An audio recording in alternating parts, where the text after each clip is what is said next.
فَإِنْ آمَنُوا بِمِثْلِ مَا آمَنْتُمْ، پھر اے مسلمانوں اگر یہ بھی ایمان لائیں یہود اور نصارہ بالکل اسی طرح جیسے تم ایمان لائے ہو، نو کمپرومائز،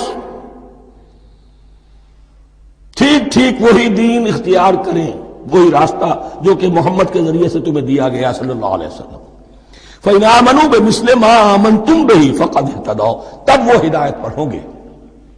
وَإِنْ تَوَلَّوْا، اور اگر وہ پیٹھ موڑ لے، فَإِنَّمَا هُمْ فِي شِقَاقٍ، تو اس کے معنی یہ ہے کہ وہ زدم زدہ میں اور دشمنی کے اندر وہ مبتلا ہو چکے ہیں۔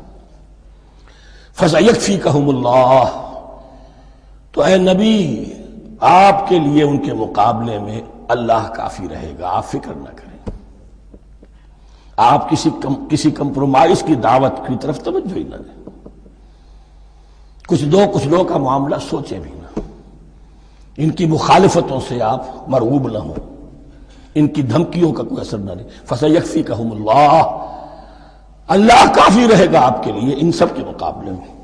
وَهُوَ السَّمِيعُ الْعَلِيمُ، اور یقیناً وہ سب کو سننے والا اور جاننے والا ہے۔ ایسا نہیں ہے کہ اسے معلوم نہ ہو کہ آپ اس وقت کن حالات میں ہیں، کیسی مشکلات میں ہیں، کس طرح کی نازک صورتحال دن بدن جو ہے شکل بدل رہی ہے، لیکن آپ قائم رہیں۔ یہ ہے جگہ جہاں پر خون پڑا ہوا ہے، اس نسخے میں جو حضرت عثمان تلاوت فرما رہے تھے، اور اس وقت باغیوں نے انہیں شہید کیا ہے۔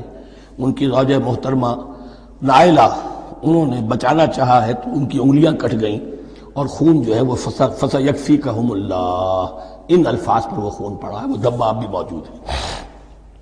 وَهُوَ السَّمِيعُ الْعَلِيمُ، اور وہ سب کچھ سننے والا اور جاننے